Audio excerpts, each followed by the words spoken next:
নমস্কার বন্ধুরা, education culture YouTube চ্যানেলে তোমাদের স্বাগতম।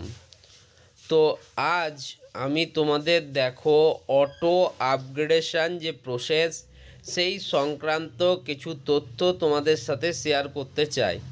তো আজকের এই ভিডিওতে এই যে প্রসেসটা অর্থাৎ অটো আপগ্রেডেশন সংক্রান্ত যে তথ্যগুলি, এই তথ্যগুলো কিন্তু স্টেট কাউন্সিল থেকে প্রকাশিত হয়েছিল এবং এর উপর ভিত্তি করেই কিন্তু পরবর্তীকালে অটো আপগ্রেডেশন প্রসেস কিন্তু চলেছে। তাই তোমাদের সাথে একটু অটো আপগ্রেডেশন প্রসেসটার ডিটেলসে আমি শেয়ার করে নিই। তো দেখো, এখানে লেখাই আছে অটো আপগ্রেডেশন সংক্রান্ত তথ্য। তো এর আন্ডারে আমি কি বলছি, দেখো প্রথম 1 নম্বর পয়েন্টে কি বলা হচ্ছে, প্রথম দফায় অ্যালটমেন্টস বা কাউন্সিলিংয়ের ফল ঘোষণা করার পর সকল প্রার্থী তাদের পাওয়া সিটটি পাকাপাকিভাবে বা গ্রহণ করবে বা ফাইনাল বুকিং করবে। যেমন তোমাদের অ্যালটমেন্ট রেজাল্ট ডাউনলোড করার অপশান রয়েছে এবং তোমরা কিন্তু সেই সিটটি নিতে চাও, তার জন্য কিন্তু তোমাকে ফাইনাল বুকিং করতে হবে, অথবা সিটটি প্রাথমিকভাবে বা প্রভিশনালি গ্রহণ করে অটো আপগ্রেডেশনের সুযোগ নিতে পারো। তার মানে কি আছে, তোমার ফার্স্ট ফেজ অ্যালটমেন্ট রেজাল্ট বেরোবার পর তোমার হাতে কিন্তু দুটো অপশান আছে। যারা কলেজ পাবে তাদের ক্ষেত্রে, এক, তারা কিন্তু যে কলেজের যে সিটটি পেয়েছো সেটাকে কিন্তু তোমরা ফাইনাল বুকিং বা পাকাপাকিভাবে গ্রহণ করতে পারো।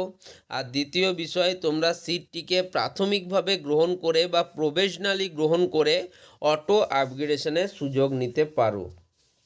2 নম্বর অপশান কি বলছে দেখো, যে সকল প্রার্থী অটো আপগ্রেডেশন অপশনটি গ্রহণ করবে না তাদের ফাইনাল সিট বুকিংয়ের জন্য ওয়েবসাইটের স্টুডেন্ট লগ ইন সেকশানে গিয়ে অটো আপগ্রেডেশনের অন্তর্গত নো বাটনটি ক্লিক করতে হবে এবং ফাইনাল সিট বুকিং ফি বাবদ 500 টাকা ডেবিট কার্ড বা ক্রেডিট কার্ড বা নেট ব্যাঙ্কিং বা ইউপিআইয়ের মাধ্যমে অনলাইনে প্রদান করতে হবে এবং প্রিন্ট অ্যালটমেন্ট লেটার অপশান থেকে ফাইনাল অ্যালটমেন্ট লেটার এর একটি প্রিন্ট আউট কপি নিয়ে নির্দিষ্ট দিনের মধ্যে অ্যালোটেড পলিটেকনিকে গিয়ে ভর্তি হতে হবে।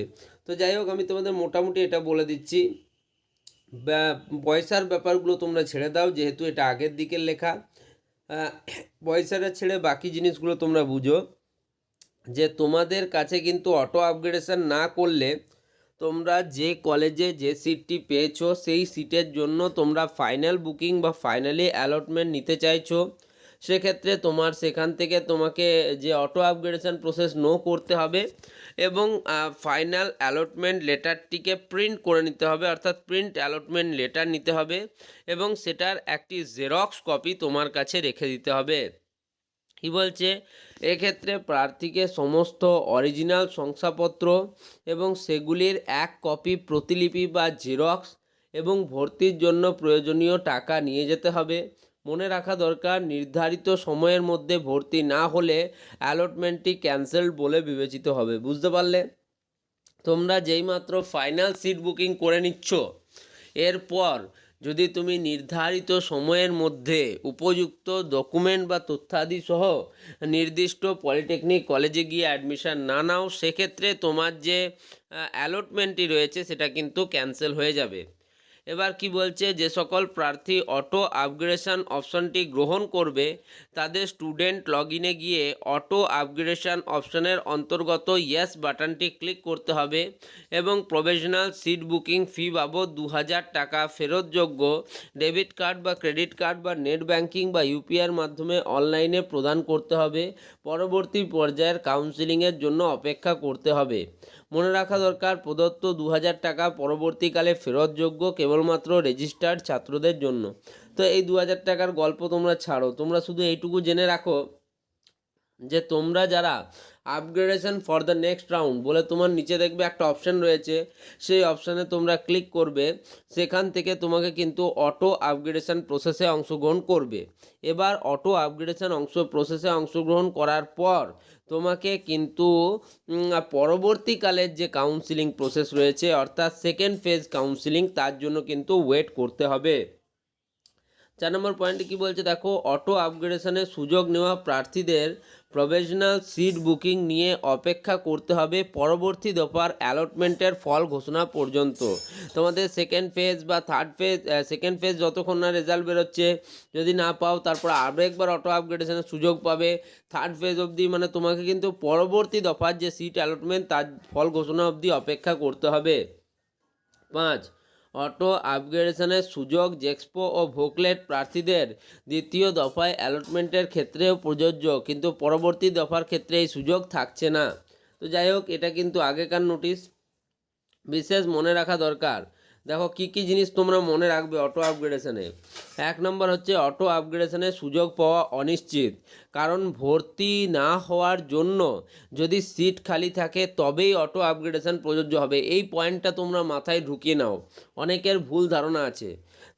তুমি ধরো 3 নম্বর কলেজটি পেয়েছো, আগে দুটো কলেজ আছে, এবার ওই দুটো কলেজে যদি সিট খালি হয়, কোনো স্টুডেন্ট ভর্তি না হয়, সেক্ষেত্রে তোমার কিন্তু সেখানে অটো আপগ্রেডেশন হবে। নেক্সট, অটো আপগ্রেডেশন নিলে প্রফেশনাল সিট বুকিং ফি বাবদ 2000 টাকা ফেরতযোগ্য। যাই হোক, 3 নম্বর প্রশ্ন দেখো, অটো আপগ্রেডেশন নিয়ে যদি সুযোগ আসে তবে প্রার্থীকে তা নিতেই হবে, কারণ সেক্ষেত্রে তার পূর্বের পাওয়া অ্যালটমেন্টটি অটোমেটিক্যালি ক্যান্সেল হয়ে যাবে। এটা জেনে নাও, তুমি যদি নতুন অটো আপগ্রেডেশনের সিট পেয়েছো সেক্ষেত্রে তোমাকে কিন্তু সেই সিটটি নিতেই হবে, না হলে কিন্তু অ্যালটমেন্টটা অটোমেটিক্যালি ক্যান্সেল হয়ে যাবে। নেক্সট, অটো আপগ্রেডেশন নিয়ে প্রফেশনাল অ্যাডমিশন না নিয়ে পাওয়া অ্যালটমেন্টটি ক্যান্সেল হয়ে যাবে। নেক্সট, যেসব প্রার্থী তার প্রথম পছন্দের, এই পয়েন্টটাকে মাথায় ঢুকিয়ে নাও, প্রথম পছন্দের সিটটি অ্যালটমেন্ট হিসেবে পাবে, তার ক্ষেত্রে অটো আপগ্রেডেশনের আর কিন্তু সুযোগ থাকবে না। অর্থাৎ তুমি যদি একদম ফার্স্ট চয়েসটি পেয়েছো সেক্ষেত্রে তুমি অটো আপগ্রেডেশন করতে পারবে না।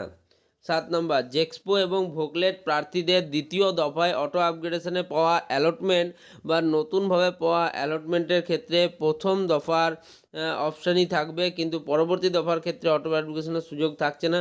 তো যাই হোক, এটা মোটামুটি যদি বলে এটা একদম কাউন্সিলের অফিসিয়ালস থেকে দেওয়া, এবং এবছর অটো আপগ্রেডেশন এবং প্রিভিয়াস ইয়ার অটো আপগ্রেডেশনের মধ্যে খুব সম্ভবত খুব বেশি তফাৎ নেই। তাও আমি তোমাদের জন্য এটা কিন্তু কাউন্সিলের যেহেতু নোটিশ, সেটা তোমাদের সাথে শেয়ার করে দিলাম। এবং এবার তোমাদের এই বছরের অটো আপগ্রেডেশন নিয়েও কিন্তু ডিটেল ভিডিও খুব তাড়াতাড়ি আসবে, তো সেটা অবশ্যই দেখবে। এই ভিডিওটা এখানেই শেষ করলাম। ভিডিওটা ভালো লাগলে ভিডিওটিকে লাইক করো, বন্ধুদের মধ্যে শেয়ার করো, চ্যানেলটিকে সাবস্ক্রাইব করো। ধন্যবাদ। তো এই যে অটো আপগ্রেডেশন যে প্রসেসটা, সেটা শুধুমাত্র এই বছর এসছে এমনটা নয়। অটো আপগ্রেডেশন প্রসেস কিন্তু প্রিভিয়াসলি অনেক বছর ধরে চলে আসছে।